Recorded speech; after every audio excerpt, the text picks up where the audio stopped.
টাঙ্গাইলের নাগরপুরে জমির উপর দিয়ে অবৈধ বালুর ড্রাম ট্রাক চলাচলে বাধা দিলে প্রাণনাশের হুমকি দেয় মাটির ব্যবসায়ীরা। এ নিয়ে নিরাপত্তা চেয়ে নাগরপুর থানায় অভিযোগ দিয়েছেন ভুক্তভোগী হাবিবুর রহমান শাহিন। তিনি টাঙ্গাইল পৌরসভার মুসলিমপাড়া এলাকার মোহাম্মদ শাহজাহান মিয়ার ছেলে। অভিযোগ সূত্রে জানা যায়, উপজেলার সহবতপুর ইউনিয়নের মুরাদপট্টি গ্রামে 104 খতিয়ানের 58, 126, 183, 202, 304, 240, 365 ও 326 দাগের মোট দাগে 311% ভূমি লিজ নিয়ে চারপাশে সিমেন্টের খুঁটি দিয়ে মাটি ভরাট করে গাছ লাগায়। সেই ভূমির সীমারা পিলার ভেঙে জমির উপর দিয়ে একটি প্রভাবশালী মহল ধলেশ্বরী নদী থেকে অবৈধভাবে মাটি কেটে ড্রাম ট্রাক চলাচলের রাস্তা করে এবং ওই জমি থেকে মাটি কেটে রাস্তা করে নেয়।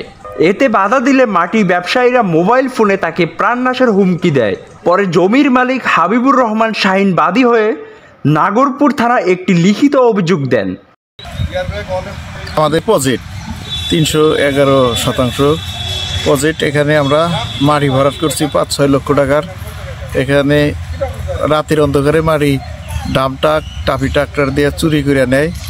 আমরা রমজানের মধ্যে রোজার মধ্যে বেড়া দেই, রাতের অন্ধকারে বেড়া ভাঙিয়ে ডামটাক দিয়ে মাটি চুরি করে নিয়ে যায়। পরে আমরা দেলদর থানায়ও জানাই, নাগরপুর থানায় একটা জিটি করি। বৃহস্পতিবার দুপুরে সরেজমিনে গিয়ে দেখা যায়, ধলেশ্বরী নদী থেকে একটি প্রভাবশালী মহল রাতের আধারে মাটির ড্রাম ট্রাক চলাচলের জন্য 3টি পিলার ভেঙে সরু রাস্তা বের করেছেন। এছাড়াও ওই ভূমি থেকে মাটি কেটে নিয়ে গেছে। স্থানীয়রা জানায়, রাত হলেও এখান দিয়ে ড্রাম ট্রাক্টর চলাচল করে। ওই ট্রাকের বিকট শব্দে ঘুমানো যায় না। এছাড়াও গাড়ি থেকে ধুলো বালু উড়ে বাড়ির আসবাবপত্র ও খাবার নষ্ট হয়ে যায়। মাটি ব্যবসায়ীরা প্রভাবশালী হয়, তাদের বিরুদ্ধে কেউ প্রতিবাদ করতে সাহস পায় না। কিছু দুর্বৃত্তরা আছে, এখান থেকে আমরা মাটি ফেলাইছি, এখানে মাটি নিয়ে যেতেছে চুরি করে, এবং কি ভিতর থেকেও মাটি নিয়ে আসে রাত্রে। এখান দিয়ে গাড়ি ঘুরি চলে, রাত্রে লোকজনের ঘুম সমস্যা হয়। এই এলাকার লোকজন আশেপাশে বাড়ি আছে যারা, তারা ঘুমাইতে পারে না, এখান থেকে মাটি নিয়ে যায়। এখানে বেড়া দেওয়া হয়েছিল, বেড়া ভেঙে ফেলাইছে। দিলীপ কং, মোস্তফা, ইসমাইল, দোলন, এরা বেড়া ভেঙে মাটি কাইটা নিয়ে গেছে।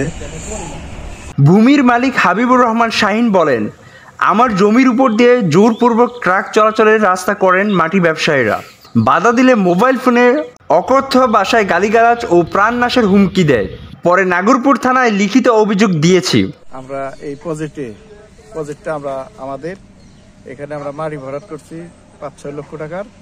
রাতের অন্ধকারে ডামটাক টাফি ট্রাক্টর দিয়ে মাটি চুরি করে নেয় এবং এই অবৈধভাবে ধলেশ্বরী নদী থেকে রাতে ডামটাক দিয়ে মাটি নেয় আমাদের প্রজেক্টের উপর দিয়ে। ড্রাইভারদের কাছে জিজ্ঞাসি, ইসমাইলের নাম বলছে।